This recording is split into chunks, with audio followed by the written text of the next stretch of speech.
Here we go. What up? I'm here. Yeah, Mark. This is Mark Oblow, Zach. so welcome. Thank you for joining us today on Between Sets. What's up? Thanks for having me. Big ups to Canon. My very first camera I ever had, Canon AE1. Damn, still got it.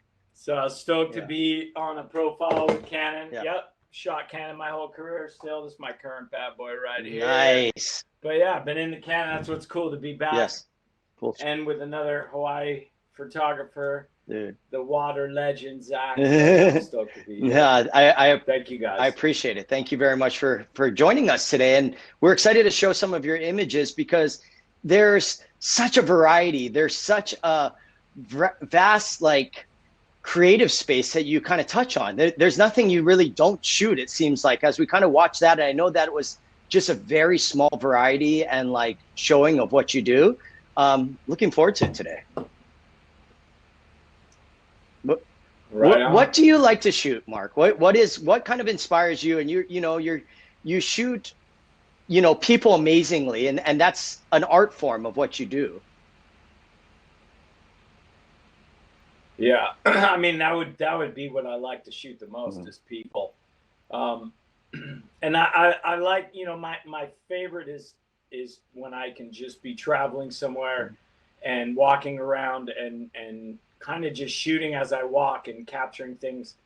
I kind of like to just go through and shoot people as I'm walking and capture what I capture, and that to me is always fun. It's raw. You get people that react in different ways.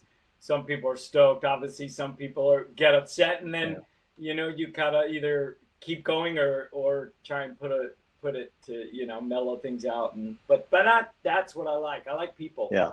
I like just the whole variety of what people are. Right. Everyone's faces tells a totally different story.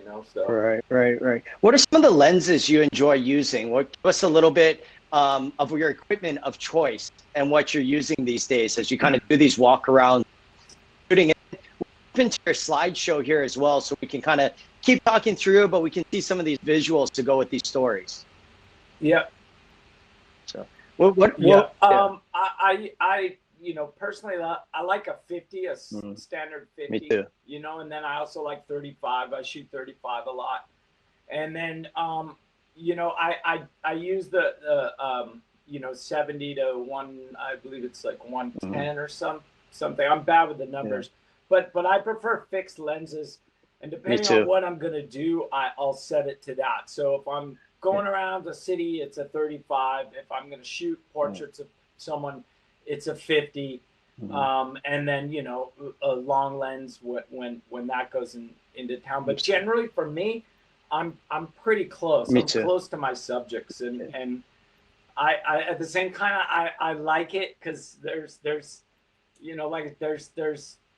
there's a repercussion that can come on it as well, which I like because I don't like just taking from people. Yeah. You know what I mean? So it's kind of like I kind of got to earn it in one way or another. So I don't know. It just brings up a lot of adventures. I like those too. I mean, the 50 to me is just one of my favorite lenses. Always on my camera. We're using it right now to shoot this. So I love the 50. I've been using the 24 a lot. The Canon 24, and I think it's similar to how you're using the 35. I like how wide it is. It doesn't distort, but it allows me to kind of capture that lifestyle moment up close. It's so tack sharp, and it's a good lens. What was that camera body you're using currently, Oblow? The EOS 5. Nice. That's what I got. Yeah. And then generally for me, I have to black out my cameras due to travel. I found when I black out my logos, just because of doing this, a lot of the settings I'm in a lot of sketchy places, and when they think it's more of a toy, I can get away with it easier. Where they look for brand names. So if they see Canon, they're gonna come at it. Absolutely. So it's kind of like it's like protect it because that's like. That's my livelihood. If my camera's gone, it's like, oh, great. What am I going to do now? I'm not going to shoot with my phone. Shit. Let's bring up your photos here and let's of the images we got. If we can load that in, please. Oh, man. Yeah. This is what I'm talking about, Pablo. You know, you shooting these people's portraits and doing, it's an art form. When you're shooting portraits, to me, those are some of the hardest things that I struggle with, is great portraits. And it's because to just the expression. So all of those, it's not as easy as you think. You know what I mean? Like people think. So tell us a little bit about this image and where it goes. Yeah. Well, that's Camille Rowe, and this was actually shot in my home studio. And it's funny because she had just come from the beach and just stopped by, and then she was hanging out for a minute, and then she was going to go back to LA. So it was cool. It was like one of those, I got her kind of like straight after sun and beach look, you know, just that. And I do a lot of stuff in my home where it's cool because it's just people that come to my house, and it's a more mellow environment that I can kind of control and make it feel more, you know, more friendly rather than more like it's a work environment. Absolutely. But at the same point, you were asking about portraits, and I was in my early years of starting shooting, I would climb up. I was really like, and I was, you know, found myself not interacting with my subjects. And a friend of mine, you know, kind of was there, and he was also a mentor of mine, not as Coppice. And it was during the time we were doing a lot of stuff with Quiksilver, and I was shooting a lot of little kids and random, all different things with Quiksilver. And that was also such a great learning platform because I had to shoot toddlers. I had to shoot, you know, middle-aged kids, older kids, all of it. And it's like, you think toddlers, it's like, oh, you're dealing with a baby. It's like, no. You got to deal with how you deal with the parents. Yeah. Because you're trying to shoot the baby, but the parents are on the sidelines, you know, making the baby look other ways. But, you know, going back to it, it was like learning how to actually connect with somebody and trying to talk with them. And that was the thing of like being able to put the camera down and interact with them, and then put the camera up and still be interacting with them, and trying to get that where, you know, they don't realize that there's a camera in between us. It's a conversation, or it's something, you know, that can go more than that, you know. And I think that's, you know, could kind of be where. Well, that's where, and it comes with that comfortability for someone like this to be able to be comfortable to get this shot and to get their true who they are within a photo. It takes time to kind of like go and finesse. This rad. I'm just going to flip through a few images, and we can stop and we can talk about them and as we go. I love this kind of like street photo like this. And and then this is like I say, this is going through the streets. This was New York City, and then just one of those things. People catch my eye, and you know, you never know what it's going to come up at. Yeah. You know, and I think, you know, your dad, Zak, was the raddest quote was like, your best camera is the camera you have at that time. You know, same thing. Your best lens is the lens you have at that time. Going to make it work. You have to, right? In that setting. And it's and that's the thing. I didn't sit there, but you know, it's one of those things, picked up and went, and you know, and that's the beauty of what you get, you know, and when you can come and check it out later and be like, whoa, you know, like so cool, you know. So absolutely, that was one of those moments, you know, that you could never capture with the guy knowing it. Absolutely. You know? And you know what's the thing too, like with these lenses and going back to the best camera you have or the best equipment you have, is get comfortable with it.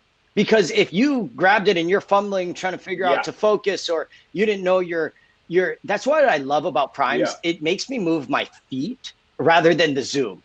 So you know that like distance. So when I grab my 24, I know my 50, I know where I want to do and how I want to compose it. And being comfortable with your lens, it makes such a difference. Being comfortable with your equipment makes such a difference because guys, then you're able to know it on the fly like this. A moment happens, this is gone. So if you don't get in that mode and you're like comfortable with your equipment and doing it's gone. Yeah. You know, I like that a lot. And that's huge. And that is a huge key, because exactly that in so many instances, you know, we get stuck into situations we're amongst an athlete, or we're amongst a certain situation, and that's it. That's all you have. Absolutely. So in those situations, it's learning your camera, learning your lenses, learning what's what, because at times it will get switched on to video, and you go and turn your camera on, and you got to realize what all these things were. And the first thing is be calm, right? And also know what you're dealing with. And for me, I practice shooting all the time at home. When I get a camera, I'm focusing and shooting in everything in my realm. And also for me, I grew up shooting manually, so I generally will shoot manually.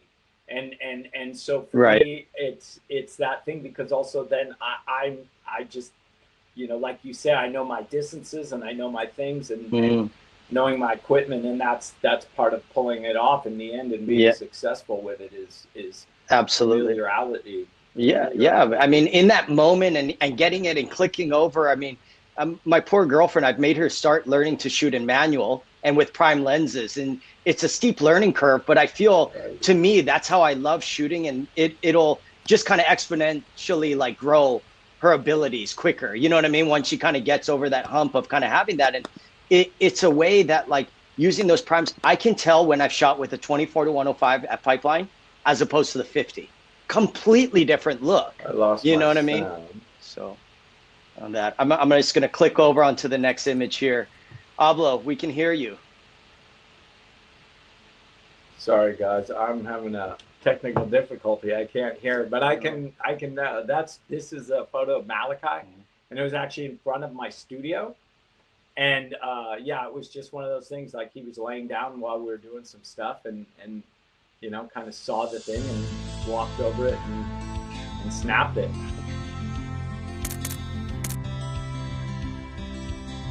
Thank you for tuning in to this week's episode of Between Sets. Make sure to like and subscribe to be tuned in on all future episodes. Thank you.